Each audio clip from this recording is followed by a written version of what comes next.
পুলিশের জলকামান ও sound grenade নিক্ষেপ, সঙ্গে লাঠিচার্জ। আদিবাসী ছাত্র জনতার ওপর হামলার প্রতিবাদে সচিবালয় ঘেরাও করতে সংক্ষুব্ধ ছাত্র জনতার ব্যানারে মিছিল নিয়ে শিক্ষা ভবনের সামনে এলে পুলিশের বাধার মুখে পড়েন আন্দোলনকারীরা। ব্যারিকেড সরিয়ে ঢোকার চেষ্টা করতেই পুলিশের জলকামান নিক্ষেপ, ছত্রভঙ্গ হয়ে পড়েন আন্দোলনকারীরা। এরপর শুরু হয় পুলিশের লাঠিচার্জ ও সাউন্ড গ্রেনেড নিক্ষেপ। ছাত্রদের উপর হামলা করেছে আজকে এই বাংলাদেশ থেকে।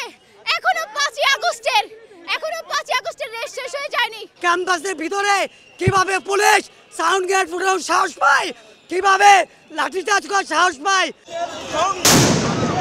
কার্জন হলের সামনে এসে পুলিশের বিরুদ্ধে স্লোগান দিতে আবারও সাউন্ড গ্রেনেড, আহত হন 5 শিক্ষার্থী। তাদের নেওয়া হয় ঢাকা মেডিকেলে। এ সময় পুলিশের ধাওয়া খেয়ে পড়ে গিয়ে পা ভেঙে যায় এক পথচারীরও। আমার ভাই পুলিশের দৌড়ান দিতে আমি বাড়ি গিয়ে যেতে আমি পথচারী। পুলিশের দাবি আন্দোলনকারীরা ব্যারিকেড ভেঙে ফেলায় তাদের ছত্রভঙ্গ করা হয়েছে।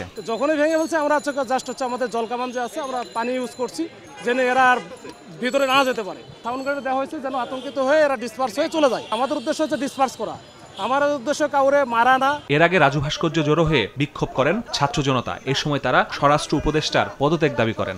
হামলাকারীদের চিহ্নিত করে অবিলম্বে বিচারের দাবি জানাই। অন্তর্বর্তীকালীন সরকারের স্বরাষ্ট্র উপদেষ্টার পদত্যাগ চাই।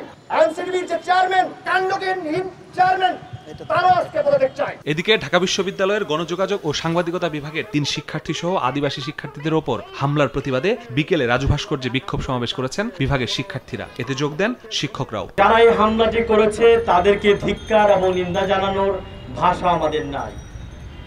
আমরা তাদের গ্রেফতার এবং দৃষ্টান্তমূলক শাস্তি দাবি করি। এই ঘটনায় জড়িতদের দ্রুত গ্রেফতার করা না হলে কঠোর আন্দোলনের ঘোষণা শিক্ষার্থীদের। একটা নারীকে এভাবে স্ট্যাম্প দিয়ে আক্রমণ করা হয়েছে, তখন আমাদের বিবেকবোধ জাগ্রত হয় না? মাসুদুর রহমান, সময় সংবাদ, ঢাকা।